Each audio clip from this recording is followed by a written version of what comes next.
Attention, vos pieds sont en danger. Si t'es tombé sur cette vidéo, il y a de fortes chances que tu sois abonné à notre chaîne. Si c'est toujours pas le cas, il faudrait peut-être y songer mon ref là maintenant, hein.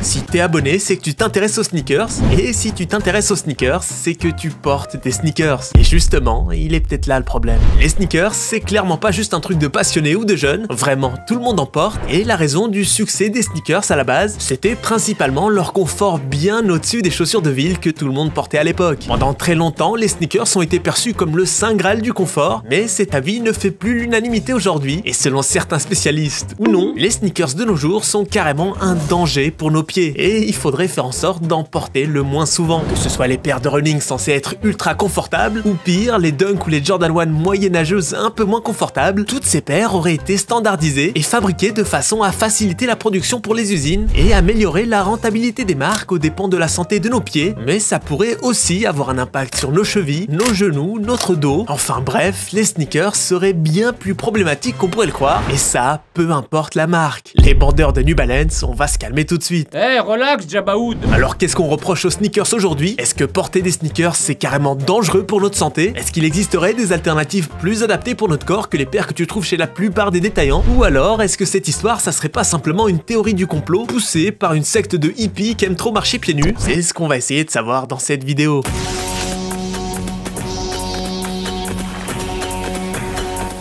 Bonjour. Bonjour madame. Oui, merci. Bonjour.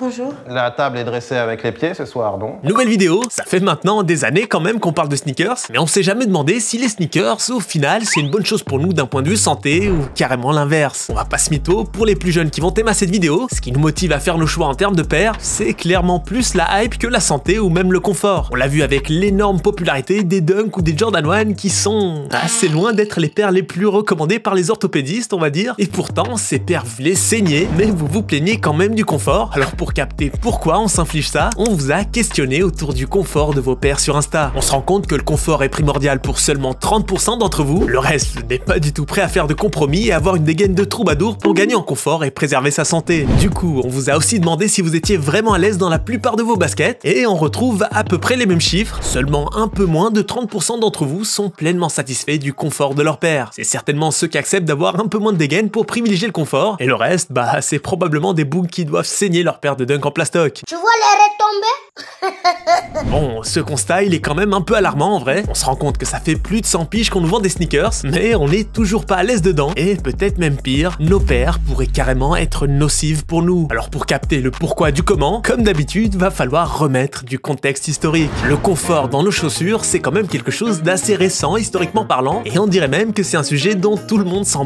depuis l'histoire de l'humanité. Ça fait des milliers d'années qu'on porte ce qu'on pourrait plus ou moins appeler des chaussures, et c'était plutôt bien parti au départ avec des méthodes ingénieuses pour améliorer le confort de nos paires. Évidemment, c'était pas de l'ultra boost, hein. C'était ingénieux pour l'époque, ça foutait du foin ou de l'herbe dans un morceau de cuir, mais ça marchait, et à ce moment-là, les chaussures étaient purement utilitaires. C'était ni des objets de design, de mode, ni des produits industrialisés. Ce qu'on comprendra assez vite, c'était l'importance d'avoir quelque chose pour protéger sa voûte plantaire des chocs au sol, et de protéger le reste du pied, du froid ou d'autres intempéries, mais ça s'arrêtera là quoi. En avançant dans le temps, la conception des chaussures évoluera évidemment, et qu'on aura le droit à de nouveaux designs pas forcément plus confortables. Au contraire, on aura même des coutumes assez particulières, notamment en Chine avec ce qu'on appelle les pieds de lotus, où on bandait les pieds des jeunes filles pour les déformer et les faire rentrer dans ce genre de mini chaussures, dans le même délire que le méchant des super nanas, qui ressemble étrangement à la fouine d'ailleurs. Bon, à cela vous de juger. Enfin bref, même à l'époque, quand on voulait se démarquer dans la chaussure, on négligeait beaucoup le confort, où les gueux se contentaient de ce qu'ils trouvaient, ils avaient pas trop leur mot à dire, et les plus nobles portaient des chaussures improbables pour se différencier. Le confort de nos chaussures, c'était tellement pas un sujet qu'il a fallu attendre le milieu du 19e siècle pour qu'on puisse enfin avoir des chaussures gauches et droites. Zéro vanne, avant l'arrivée d'Alexis Godillot, un artisan du cuir français, il n'y avait pas de chaussures gauche ou droite. C'était vraiment juste deux fois la même paire. C'est une invention qu'il créera à la base pour les militaires, après s'être rendu compte que le pied gauche, bah il ressemblait pas forcément au pied droit, mais cette révolution sera reprise pour le reste du monde, et aujourd'hui c'est juste tellement la base que ça paraît totalement délirant que personne n'y ait pensé avant lui. Ça veut dire le niveau quoi. C'est dingue! À peu près au même moment, on découvrira la vulcanisation et on verra les premières semelles en caoutchouc. Et la suite de l'histoire, vous la connaissez. Enfin, les bons élèves qui ont aimé toutes nos vidéos la connaissent. Le confort de nos pères, on le doit beaucoup à la course à pied, et notamment à New Balance d'abord, qui prendra dès le début très au sérieux l'importance du confort dans les chaussures des coureurs, avec plein d'innovations pour améliorer le support de l'arche des pieds ou d'adapter la forme des chaussures pour les pieds plus larges. Puis Nike propulsera le jogging plaisir du dimanche, capitalisant sur cet engouement qui poussera aussi la quasi-totalité des autres marques à développer de nouvelles technologies autour du confort des coureurs, mais aussi évidemment de tous les autres athlètes. Tout allait pour le mieux dans le meilleur des mondes, les sneakers éclipseront totalement les chaussures de ville qui étaient encore la base à l'époque, et clairement les sneakers avaient absolument zéro haters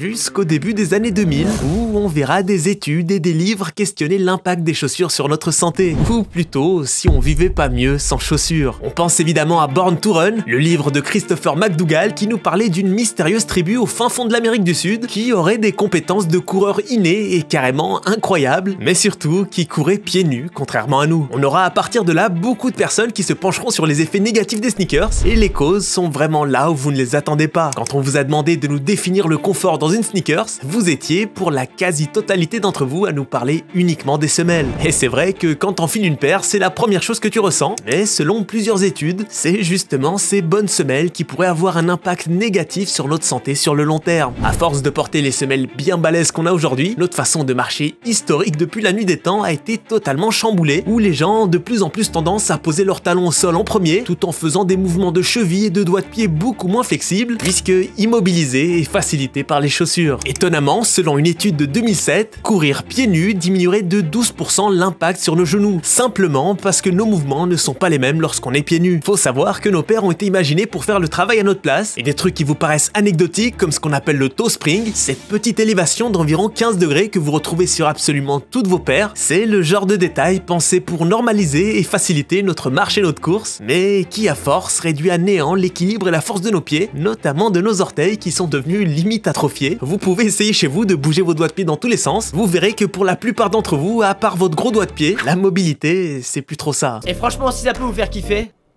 c'est gratuit.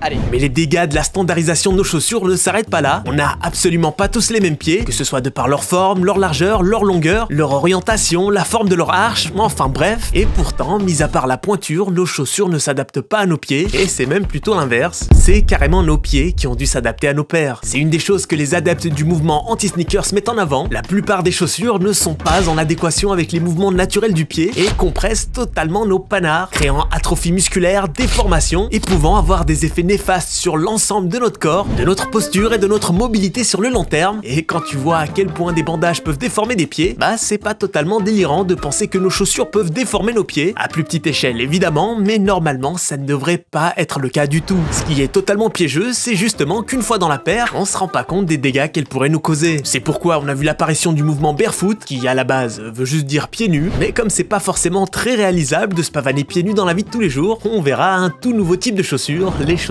barefoot. Bon, le blaze, c'est un giga oxymore, mais l'idée c'est de créer des chaussures qui nous donnent l'impression d'être pieds nus. Évidemment, parmi ces paires-là, on aura les chaussures doigts de pied que vous connaissez tous, mais un peu moins connues, on aura ces giga chaussures qui ressemblent à des ampoules. L'idée c'est de permettre à vos doigts de pied d'avoir une amplitude de mouvement complète à l'intérieur, contrairement aux sneakers basiques, mais aussi d'avoir des semelles toutes plates pour ne pas dénaturer la marche. C'est des changements qui paraissent assez sommaires, mais à en écouter les adeptes du barefoot, pour certains d'entre eux, ça a littéralement changé leur vie, en éliminant des blessures à la cheville, au genou, voire même au dos qu'ils se traînaient depuis des années. Dit comme ça fait rêver. Mais bon, si on creuse un peu, dans les faits, il n'y a pas grand chose de concret. Les bienfaits sont parfois plus psychologiques qu'autre chose, et même les méfaits des chaussures modernes sont en réalité très difficilement perceptibles pour la plupart des gens. Donc on est un peu dans le domaine de la croyance. Parfois, on dirait juste un délire sectaire, mais surtout, bizarrement, la plupart des gens qui mettent en avant le mouvement barefoot, ils ont des trucs à vous vendre. En vrai, pour l'instant, rien nous prouve que ce type de chaussures chelou a un impact positif remarquable sur notre corps. La marque Vibram a carrément dû payer pas loin de 4 millions de dollars d'amende pour avoir prétendu que ces paires barefoot étaient bonnes pour la santé sans pouvoir le démontrer. Donc bon, je vous rassure, apparemment, porter des chaussures de clown, c'est pas non plus la solution. Par contre, ce qui est sûr, c'est que les sneakers qu'on saigne en ce moment, bah elles peuvent avoir un impact négatif sur nos pieds si on fait pas attention à ce qu'on porte et comment on les porte. C'est pas pour rien que vous êtes pas loin de 60% à ne pas être pleinement satisfait du confort de vos paires. Au-delà de la technologie de vos semelles, faut aussi être sûr de choisir la bonne taille, et je vous garantis que c'est pas aussi évident que vous vous pensez. Faut éventuellement voir un podologue si nécessaire pour s'assurer que la semelle soit adaptée à l'âge de vos pieds ou que la largeur de votre paire soit adaptée à la forme de vos yep. Faire une rotation de vos paires pour laisser le temps à la mousse de se régénérer. Privilégier des paires avec un toe spring moins prononcé et surtout donner de l'espace à vos panards. Arrêtez de vous enfermer constamment dans vos sneakers parce que vos pieds aussi ont des muscles et c'est important de les activer. Alors renseignez-vous un peu plus sur la santé de vos pieds, surtout si vous avez des pieds plats et autres délires du genre, parce que flex avec la dernière paire de Travis Scott c'est bien, mais des panards en bonne santé c'est quand même un peu mieux. Les mains sont vertes, donc elles sont sales. J'prends produit qui est ressorti du sol.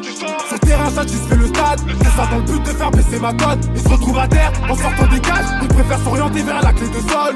Y'a le plus bon pas de bitch à l'étage. Tu sais que si on est là c'est que pour les hommes. Les mains sont vertes, donc elles sont sales.